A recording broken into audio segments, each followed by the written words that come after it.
The message arrived without warning on Captain James Reed's personal terminal. The blue light pulsed 3 times, universal code for highest priority. Reed glanced up from the stack of reports on his desk, his weathered face illuminated by the gentle glow of the screen. "What now?" he muttered, pressing his thumb against the scanner. The message unfolded before him, and his eyes widened as he read. Captain James Reed of Earth. Your presence is requested before the Galactic Council. A transport will arrive at Earth Central Station in 48 hours. This is not optional. Reed read the message twice more before leaning back in his chair. The Galactic Council, the most powerful governing body in known space, had never before acknowledged humanity's existence, let alone summoned one of its citizens. They can't be serious, he said to the empty room. But they were. Deadly serious. 2 days later, Reed stood at the docking bay, a small travel bag slung over his shoulder. At 53 years old, he had seen his share of strange things during his career with Earth Space Force. He had negotiated with the stone-skinned traders of the Belt, faced down pirates in the lawless regions beyond Mars, and even survived first contact with the insect-like drift. But nothing had prepared him for this. Lieutenant Kate Miller appeared at his side, her uniform crisp and perfect as always. "Captain, are you sure about this? Going alone seems unwise." Reed smiled at his military advisor. "Orders are orders, Miller. Besides, the council requested me specifically." He tapped the collar of his formal uniform. "Not exactly dressed, for a fight anyway." Miller frowned, her dark eyes serious. "It's not physical threats I'm worried about, sir. The council representatives have been operating for thousands of years. They're politicians to the core, and from what little we know, they don't think much of younger species." "Younger species," Reed repeated with a short laugh. Only in space politics could a civilization with 10,000 years of history be considered young. The sleek transport that arrived was unlike anything humans had built, all smooth curves and shimmering metal that seemed to change color as it moved. The door slid open without a sound, revealing a tall, blue-skinned being with 4 arms and eyes that reflected light like mirrors. "Captain Reed," the being said in perfect English. "I am Tren, your guide. Please enter." Miller touched Reed's arm. "Remember, sir, don't agree to anything without consulting Earth Command, and watch what you say. Everything will be recorded and analyzed." Reed nodded. "I'll be back before you know it, Lieutenant." But as he stepped into the transport and felt it lift smoothly from Earth's surface, Reed wondered if that was true. The stars blurred outside the viewport as the ship accelerated to speeds humanity had only dreamed of achieving. Tren spoke little during the journey, answering Reed's questions with minimum information. Yes, this was unusual. No, a human had never been invited before. Yes, the council consisted of 12 species. No, he could not reveal the purpose of the summons. When they finally arrived, Reed's breath caught in his throat. The council station was massive, a gleaming ring structure that dwarfed anything humans had built. Ships of countless designs moved around it like bees around a hive, and the central dome glowed with a light that reminded Reed of Earth's sunrise. "This way," Tren said, leading Reed from the docking bay through wide corridors filled with beings of every description. Some walked on tentacles, others floated above the ground. Some resembled Earth creatures while others defied description entirely, and they all stared at Reed as he passed. "First human they've seen?" Reed asked. "First human most have seen in person," Tren replied. "Your kind is known but rarely encountered in council space." Reed was shown to private quarters that seemed designed for human comfort, though something about the proportions felt slightly off. After refreshing himself, he was escorted to a massive chamber where curved tables arranged in tiers faced a central speaking platform. The representatives of the 12 council races sat in the highest tier, looking down at the proceedings with what Reed could only interpret as bored indifference. Their species were wildly different. Some resembled upright lizards, others were almost human-like, and one appeared to be a collection of floating crystals, but they all shared an air of absolute authority. Reed was directed to a small section in the lowest tier, marked with Earth's flag. As he sat, he noticed other representatives glancing his way, some whispering to each other, others making gestures he couldn't interpret. None looked friendly. A tall, slender being with golden skin and eyes that changed color stepped to the central platform. The Council recognizes the representatives of Sector 7 regarding the Tellarian petition. Two nervous-looking beings approached the platform. Their skin was a soft purple, with delicate frills around their necks that rippled as they spoke. "Great Council," the first began, voice trembling slightly. "We come again to request the lifting of technology restrictions on our world. The containment has lasted for 300 years. Our people have complied with all requirements. We ask only for permission to develop fusion technology to address our energy crisis." One of the council members, a reptilian being with elaborate, gold ornaments, waved a dismissive hand. "The Tellarian request is denied. Your species has shown tendencies toward expansion and resource competition. Fusion technology would destabilize the sector. But our world suffers. Our people." "The matter is settled," the golden-skinned announcer cut in. "Next petition." Reed watched, stunned, as the Tellarians were escorted away, their frills now flat against their necks in what he guessed was dejection. This wasn't diplomacy. It was a master dismissing a servant. As the session continued, Reed witnessed similar scenes. Species after species approached with requests, most denied without meaningful discussion. Some council members appeared to be barely paying attention, examining data on private screens or conversing quietly among themselves. After 4 hours, the session ended. As Reed stood to leave, a large barrel-chested alien approached. His skin was a deep red, and the elaborate uniform he wore suggested military rank. "So you're the human," the alien said, looking Reed up and down. "Smaller than expected." Reed met the alien's 4 eyes steadily. "We come in various sizes." The alien laughed, a harsh sound. "I am General Dorn of the Varch hegemony. My species has held a council seat for 6,000 years. Yours has barely learned to leave its own star system." "Everyone has to start somewhere," Reed replied evenly. "Indeed, and some never get much further." Dorn leaned closer. "A word of advice, human.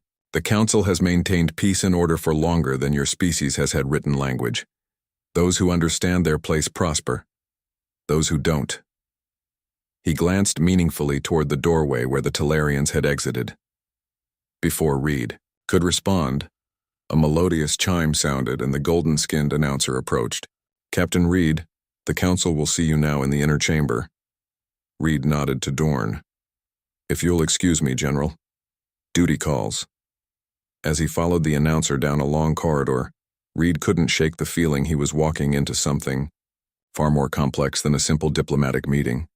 Earth had been making rapid technological advances, true, but nothing that should have attracted the attention of beings who controlled thousands of worlds.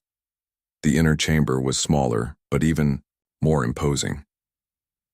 The 12 council members sat in a semicircle, each on an elevated platform that highlighted their status.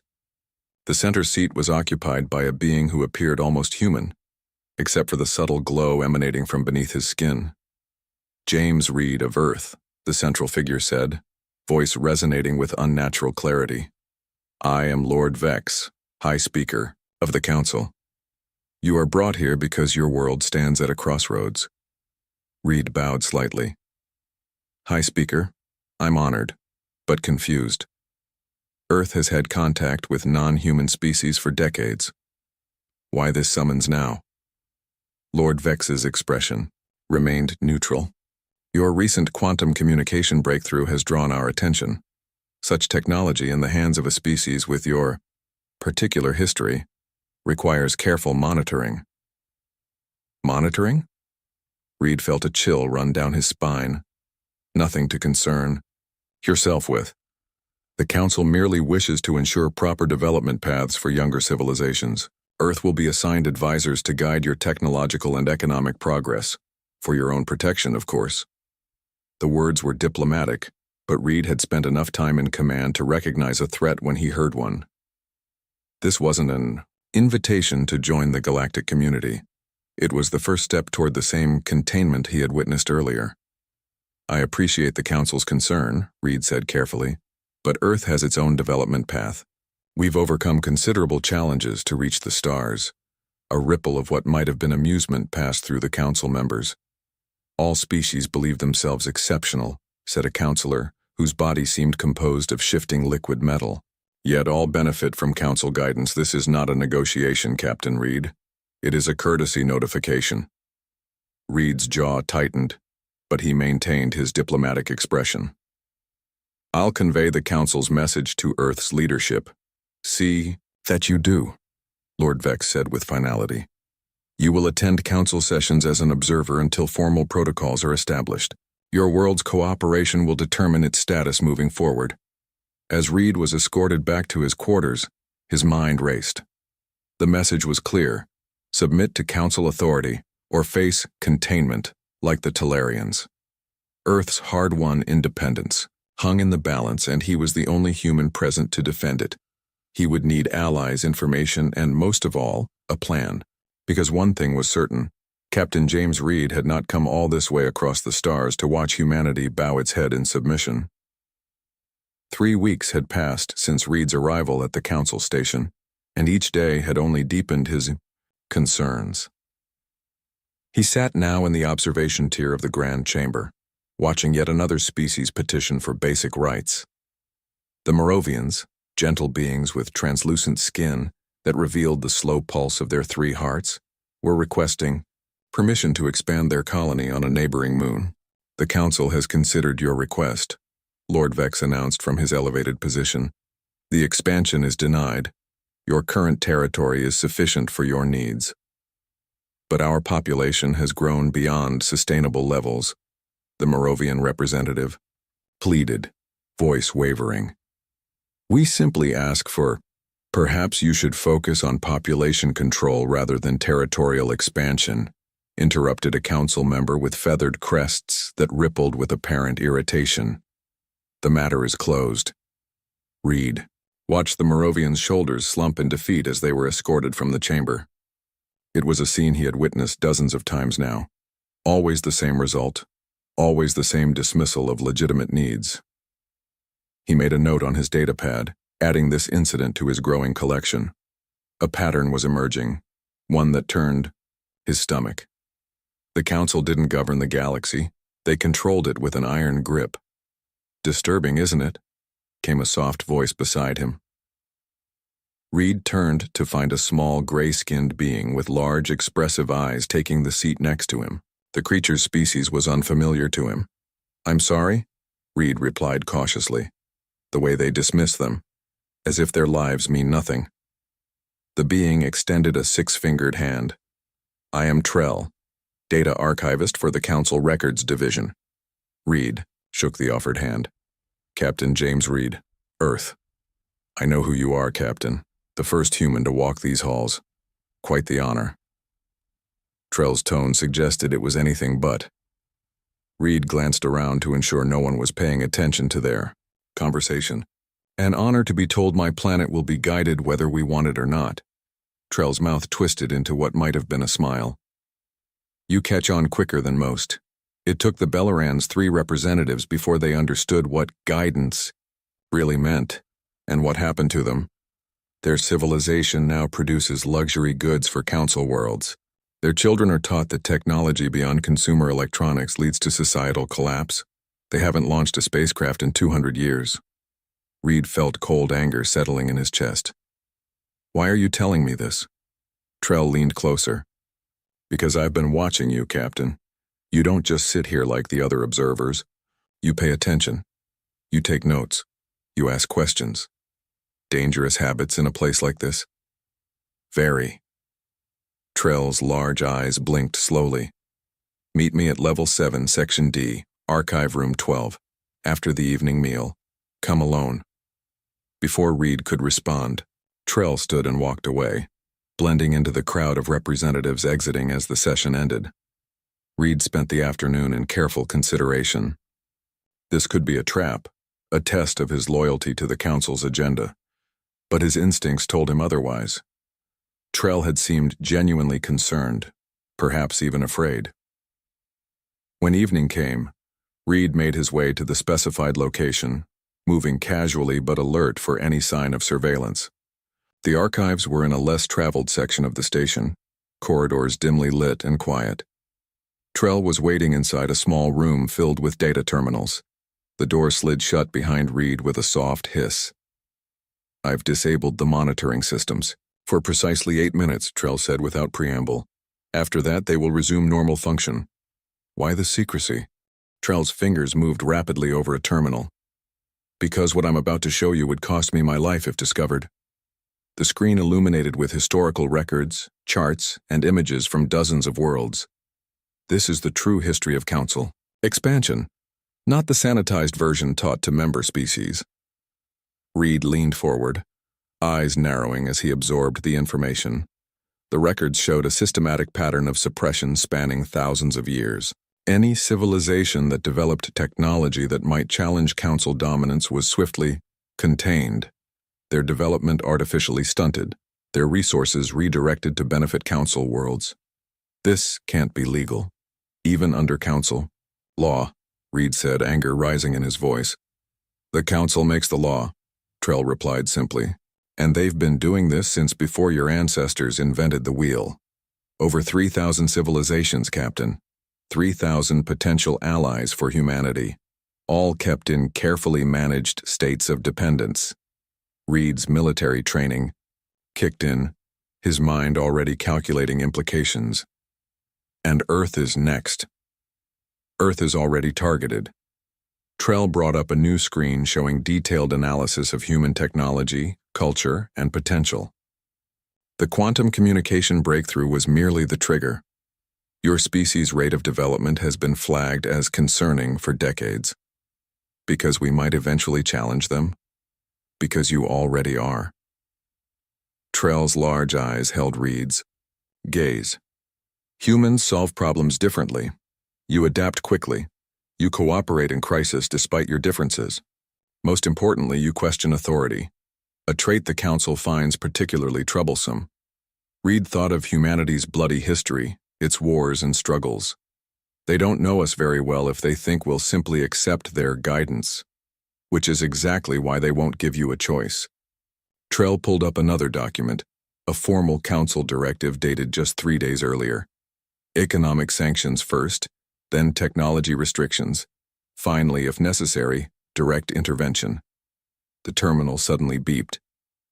"Time's up," Trell said, quickly erasing all evidence of their search. "Meet me tomorrow, same time.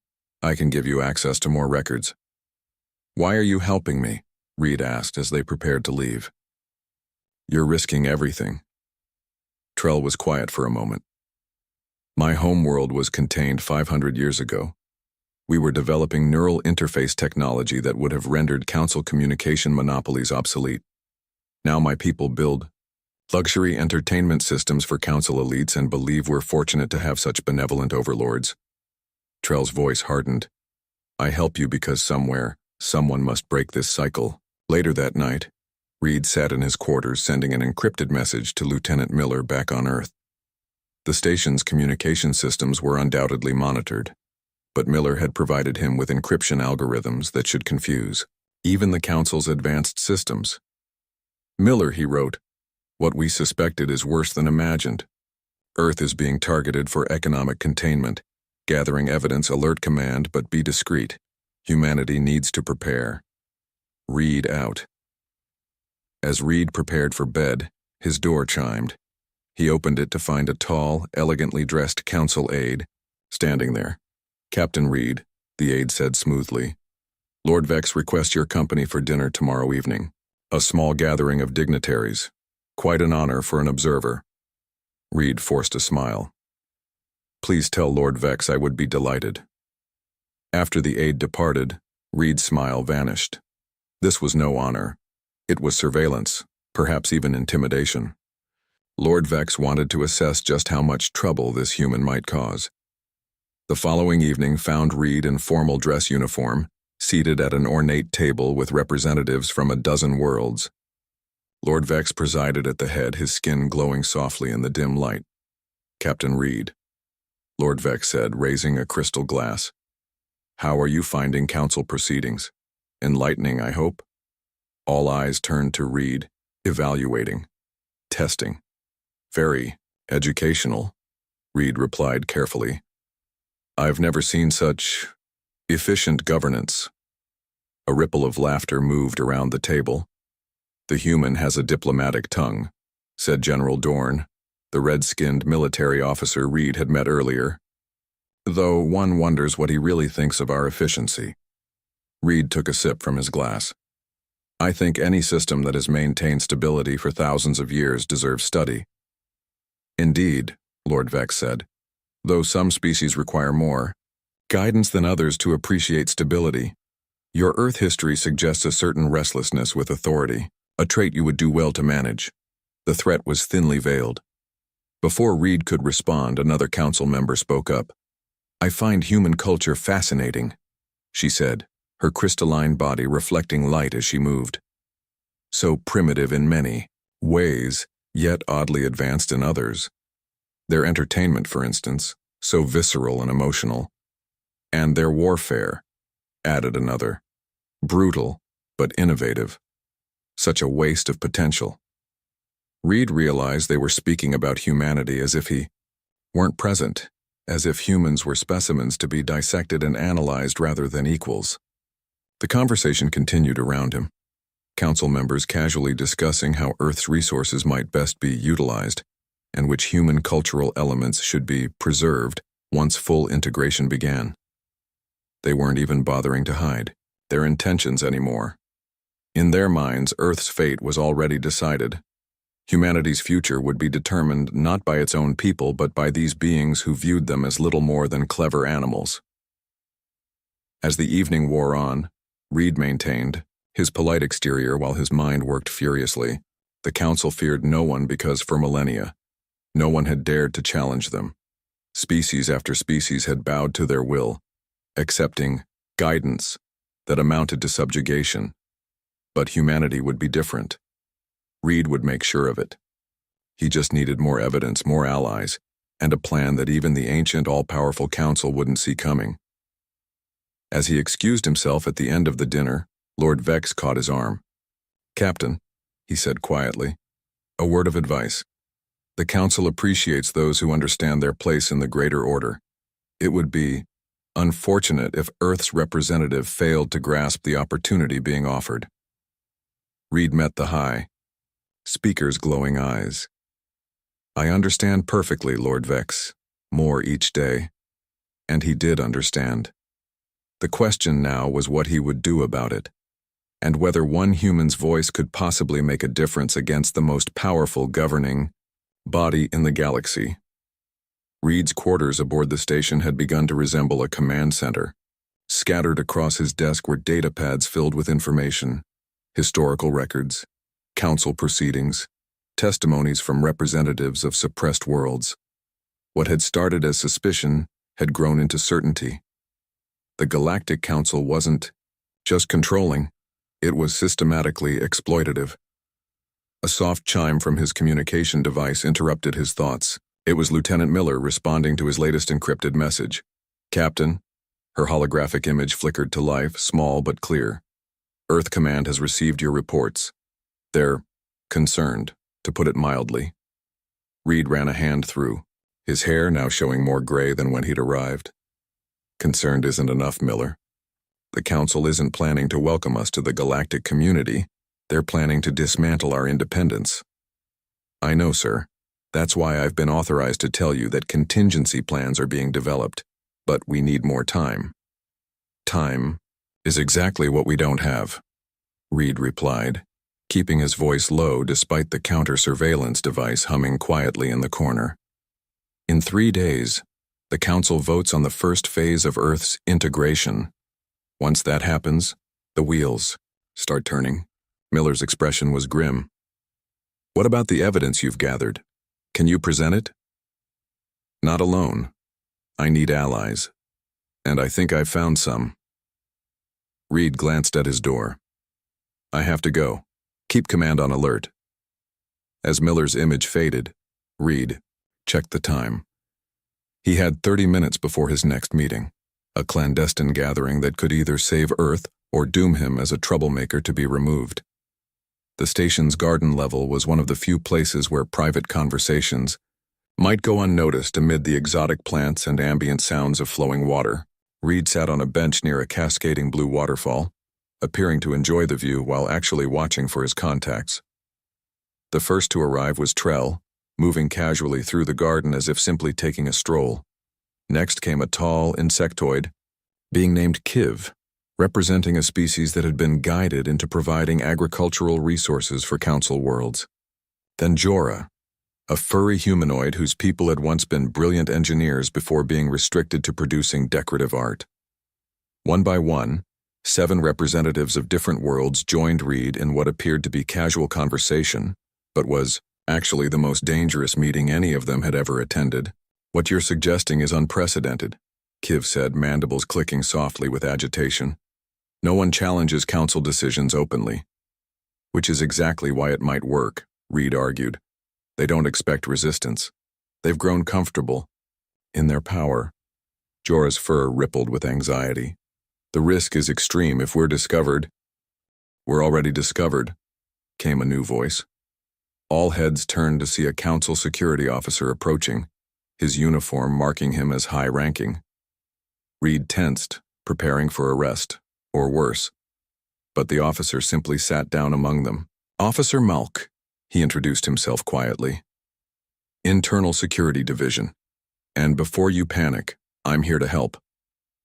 "Why would a council security officer help us?" Trell asked, eyes narrowed with suspicion. Malk's face remained impassive. "Because I've spent 60 years watching the council corrupt the principles it was founded on. Because my own world is now little more than a resource extraction site for council members' private enterprises." "How do we know this isn't a trap?" Reed asked directly. "You don't," Malk admitted.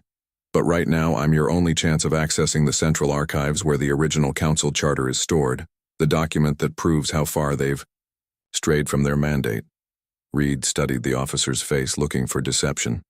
His years of command had taught him to read people, even non-humans.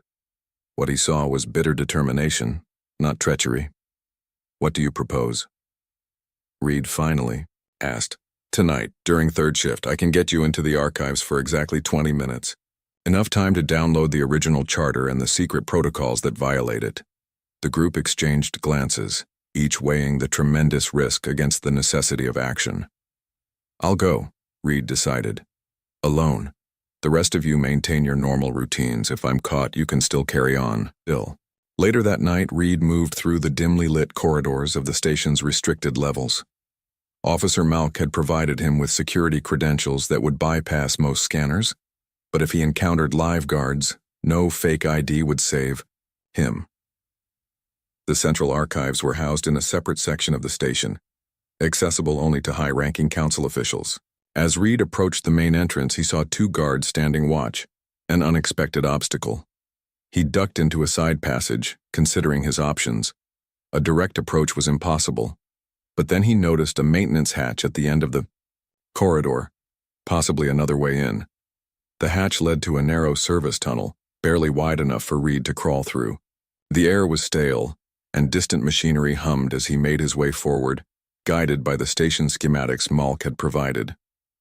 After 10 minutes of careful movement, Reed found himself above the archives. A ventilation grate offered a view of the vast room below, walls lined with data storage devices, and at the center a secured terminal that would contain the most sensitive information. Reed carefully removed the grate and lowered himself into the room, landing softly on the polished floor. He moved quickly to the central terminal and inserted the access key Malk had provided. The screen illuminated, requesting voice print identification. This was the moment of truth.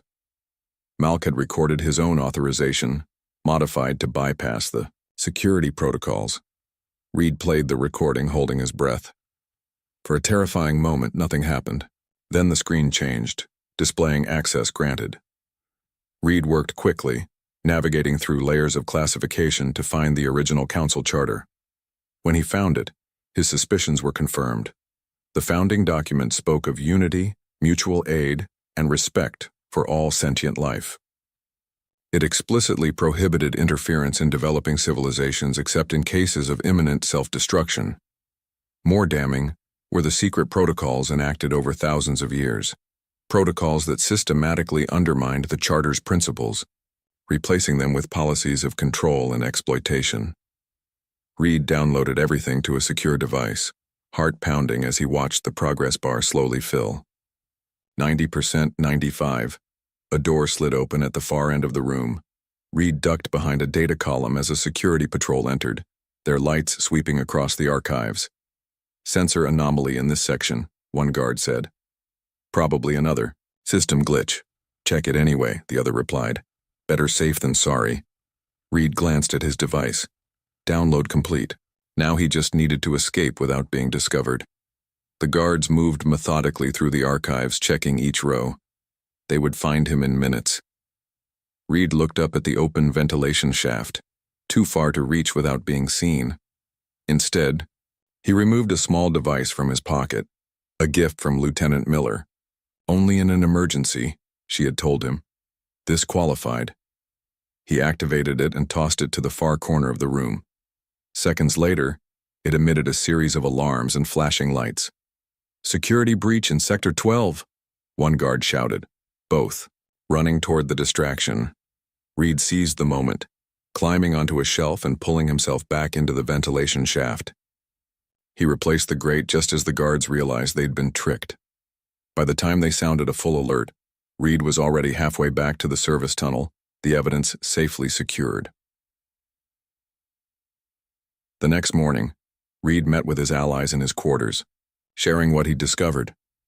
"This is more than enough to challenge them," Trell said, examining the documents. "The Charter explicitly forbids what they've done to our worlds." "But who will listen?" Jorah asked. "The Council controls all official channels of communication."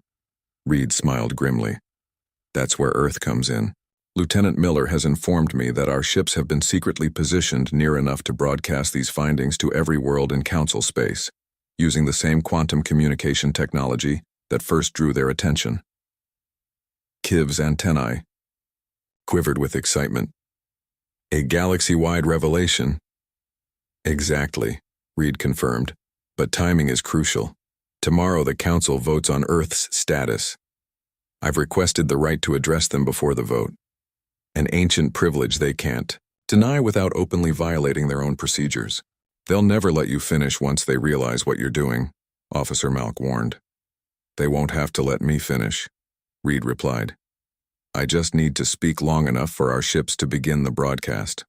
Once the truth starts spreading, they can't stop it." As his allies departed, each returning to their normal routines to avoid suspicion, Reed began preparing his speech. It would need to be perfect, compelling enough to keep the Council's attention while devastating in its accusations. That evening, as Reed finalized his preparations, his door chimed. When it slid open, a Council messenger stood there holding a small ornate box. "A gift from Lord Vex," the messenger said, presenting the box before departing. Inside, Reed found a ceremonial pin, the kind given to representatives of worlds formally accepted into Council protection. Attached was a note in Lord Vex's flowing script. "Captain Reed, I trust you have come to appreciate the Council's wisdom during your stay. Tomorrow's vote is a formality. Earth's future as part of our grand design is assured. Wear this symbol of your world's new status when you attend the session. It would be wise to demonstrate your acceptance of Council authority. Know your place, Captain. For your world's sake." Reed placed the pin on his desk, more determined than ever. Tomorrow would decide not just Earth's fate, but potentially that of thousands of worlds suffering under Council rule. As he lay in bed that night, Reed knew sleep would be difficult. The stakes were too high, the dangers too great. But for the first time since arriving at the station, he felt something he hadn't expected: hope. The Grand Chamber hummed with activity as representatives from across the galaxy filled their designated seats. Today's session had drawn unusual attendance. Word had spread that Earth's status would be decided, and many were curious to see how another young species would be brought to heel. Reed stood in the antechamber, straightening his formal uniform. He had deliberately left Lord Vex's pin in his quarters, a small act of defiance that would not go unnoticed. Lieutenant Miller's final message played in his mind. "All ships in position, Captain. We're ready when you are." There would be no second chances. Once he began, events would unfold rapidly. Officer Malk appeared at his side, speaking in a hushed tone. "Security has been doubled. Lord Vex suspects something. But he doesn't know what," Reed replied calmly. "That's our advantage. Your allies are in position. Trell has connected our systems to the Chamber's broadcast network." Malk hesitated. "Captain, if this fails..." Reed met his gaze. "Then I'll be remembered as the human who tried, but it won't fail." The chamber doors opened, and Reed stepped into the massive room. Thousands of eyes turned toward him, some curious, some dismissive, some openly hostile. At the highest tier, the 12 council members took their seats with Lord Vex at the center, his skin glowing more intensely than usual.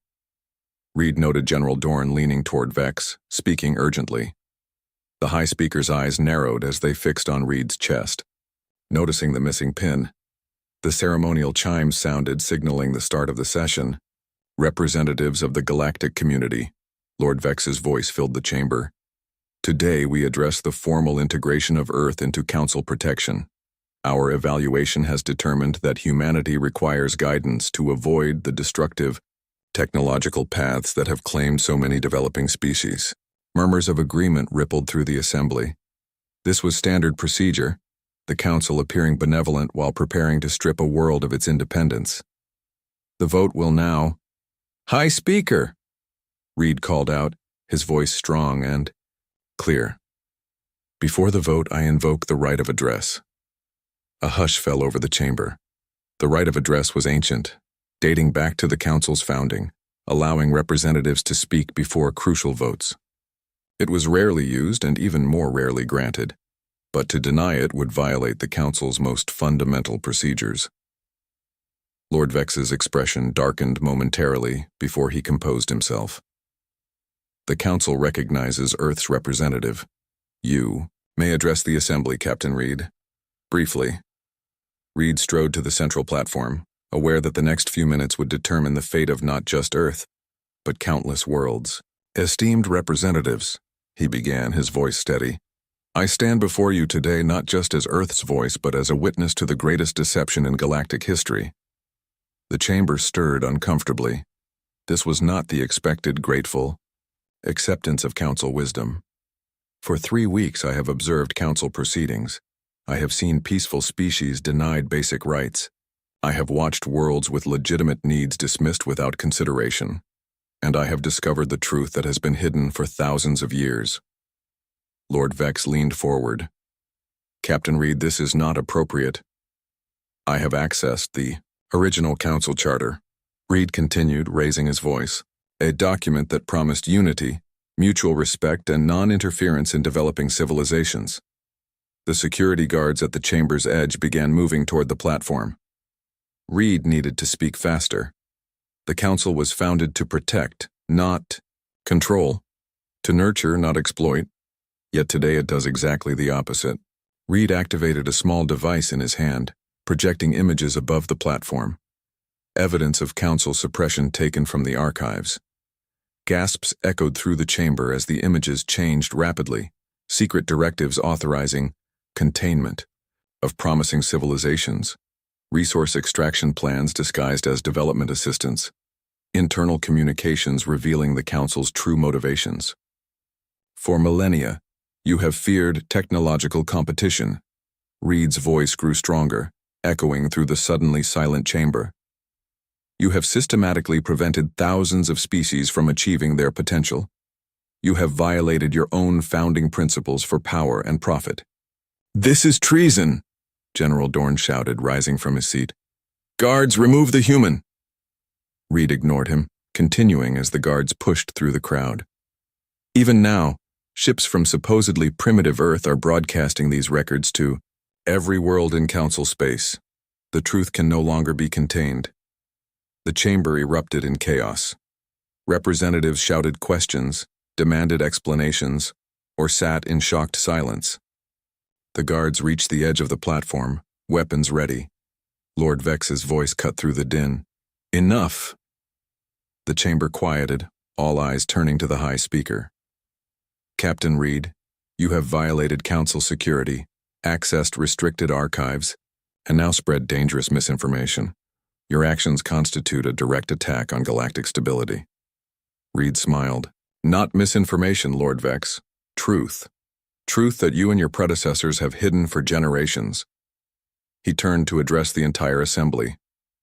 "Representatives of the galaxy, ask yourselves, why would the council fear knowledge of its own history? Why would your protectors hide their founding principles? The answer is simple: because they have betrayed those principles, and in doing so, betrayed all of you." A new commotion erupted at the chamber entrance as dozens of communication officers rushed in, speaking urgently to their representatives. The broadcast had begun. Worlds across the galaxy were receiving the evidence. "This sedition ends now," Lord Vex declared, his composure cracking. "Guards, take Captain Reed into custody. This session is suspended until order can be restored." Reed stood his ground as the guards surrounded him. Is this how the council responds to truth? With force instead of answers? With silencing instead of accountability? His words carried through the chamber, but more importantly, they were broadcasting across thousands of worlds.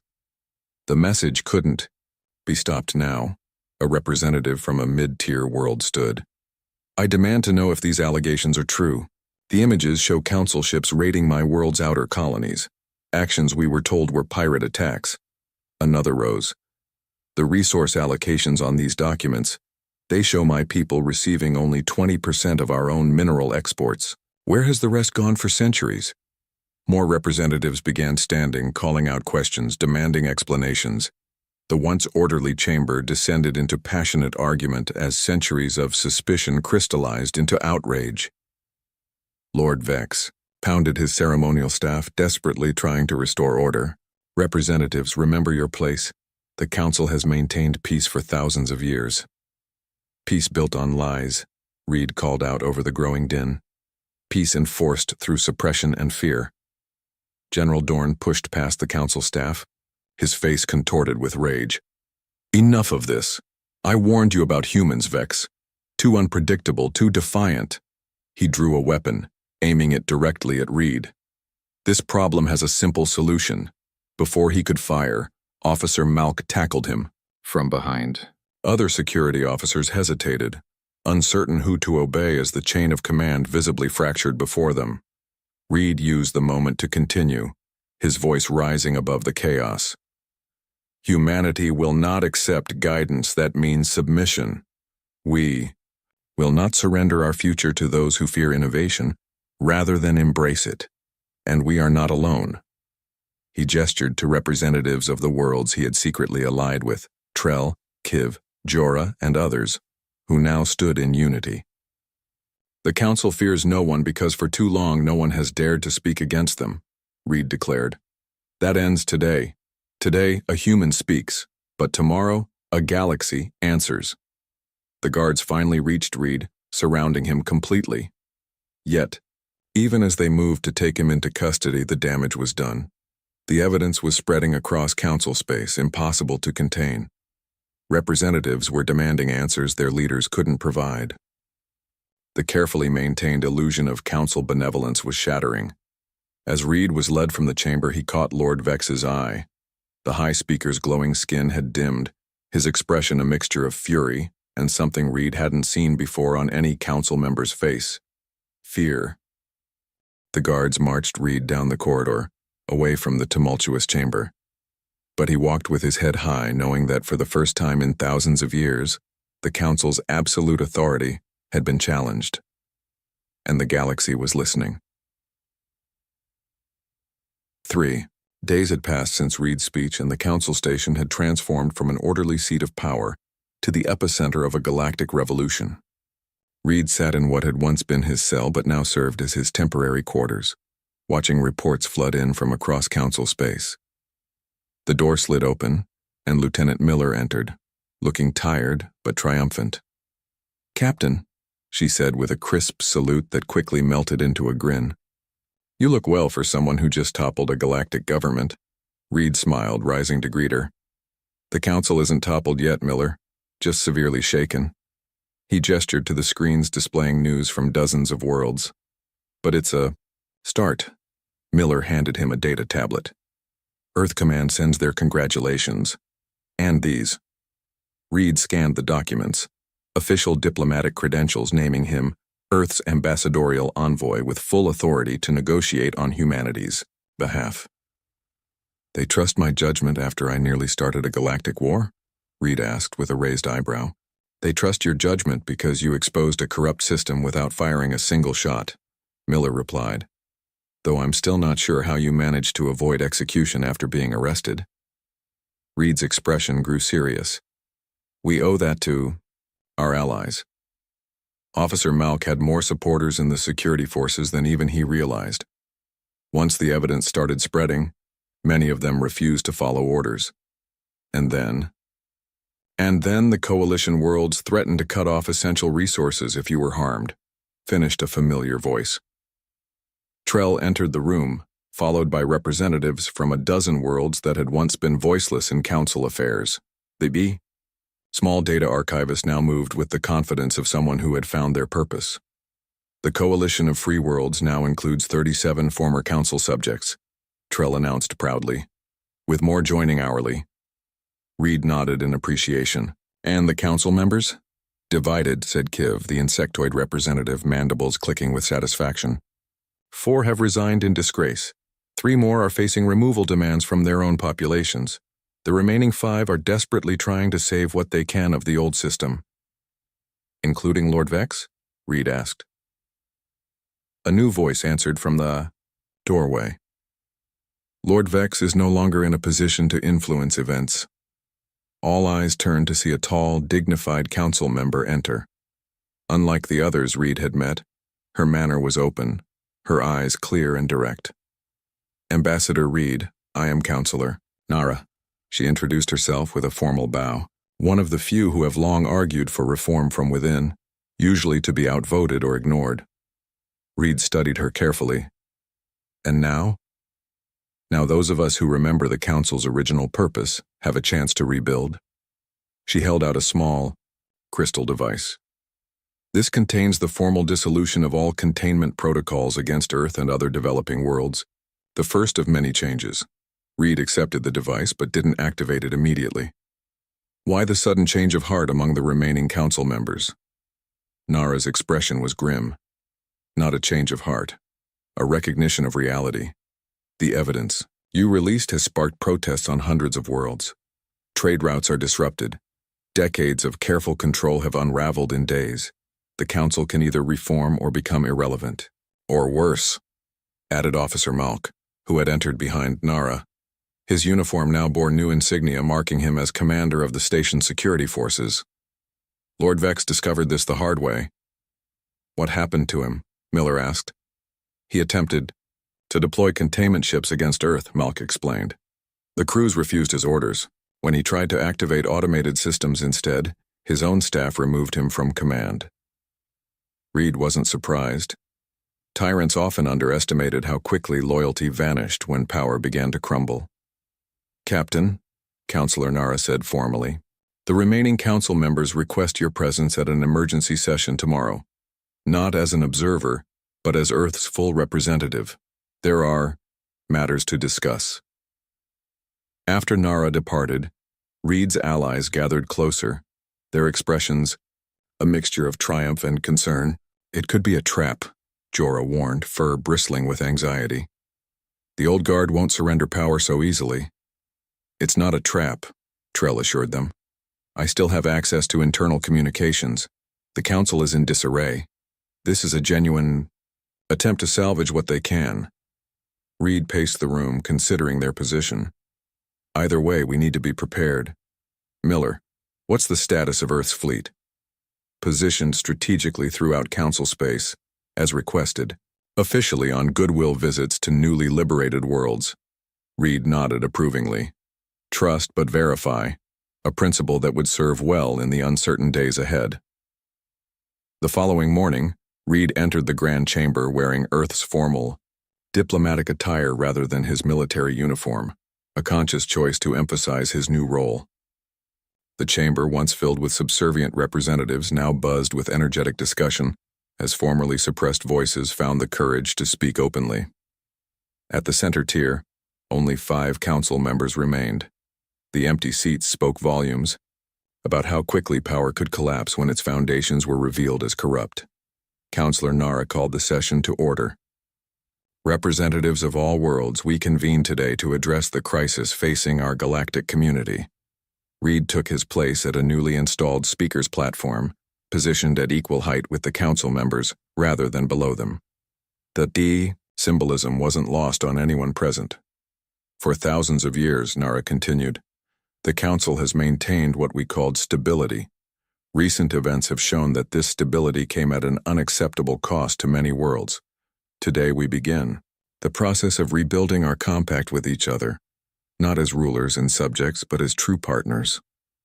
The remaining council members looked uncomfortable but didn't object. Their silence confirmed what Reed already knew. They were negotiating from a position of weakness. As our first act, Nara announced, the council formally renounces all containment protocols and recognizes the full sovereignty of all sentient civilizations within our galaxy. A cheer erupted from the assembled representatives. Worlds that had suffered under council restrictions for centuries were free at last to chart their own paths. Further, Nara continued when the chamber quieted, we propose the formation of a new galactic alliance, a true cooperative body where all member worlds have equal voice and equal protection. Now Reed stepped forward. This was the moment to shape the future, not just for Earth but for thousands of worlds. Earth welcomes this initiative, he began, his voice carrying through the chamber. But words and promises are not enough. The galaxy needs actions and guarantees. He outlined Earth's conditions: complete transparency in all alliance proceedings, a rotating leadership structure that prevented power from concentrating, legal protections for developing civilizations, open sharing of beneficial technologies, and an independent enforcement body to ensure compliance. Humanity does not seek to replace one form of domination with another, Reed declared. We seek partnership, not power, innovation, not restriction, truth, not control. As he spoke, Reed realized how far they had come in such a short time. 1 month ago, he had arrived at this station as the representative of a young species expected to accept subservience. Now he stood as an equal, helping to shape a new galactic order. When the session ended hours later, the framework for the Galactic Alliance had been established. The old council was effectively dissolved, replaced by an interim governing body, with representatives from both formerly dominant and formerly suppressed worlds. As Reed left the chamber, Lieutenant Miller fell into step beside him. Not bad for a diplomatic mission that started with you exposing a galaxy-wide conspiracy, she remarked. Reed smiled. I just spoke the truth, Miller. The galaxy did the rest. Earth Command is impressed. They're already preparing for increased contact with other worlds. Research agreements, cultural exchanges, the opportunities are endless. Reed nodded, watching representatives from dozens of species mingling freely in the station's grand concourse. Former enemies, now cautious allies. Former subjects, now partners. What happens now, Captain? Miller asked as they reached the observation deck overlooking the vast spread of stars. Reed gazed out at the galaxy. A galaxy forever changed because one voice had dared to challenge what everyone else accepted. Now, he said quietly, we build something better. Together. In the months and years that followed, the Galactic Alliance grew into what the Council had originally been meant to be. A true coalition of worlds working toward common goals while respecting each other's uniqueness. Earth's quantum technology spread throughout the galaxy, bringing worlds closer together than ever before. The records of Council abuses were preserved as a permanent reminder of how easily power could corrupt even the most noble institutions. And in the Alliance's founding charter, a simple principle was enshrined. No voice too small to be heard. No truth too dangerous to be spoken. As for Captain James Reed, he continued to serve as Earth's ambassador, helping to guide the Alliance through its formative years. His name became legendary across countless worlds, not as a conqueror or a ruler, but as the human who had proven that sometimes all it takes to change everything is the courage to speak up.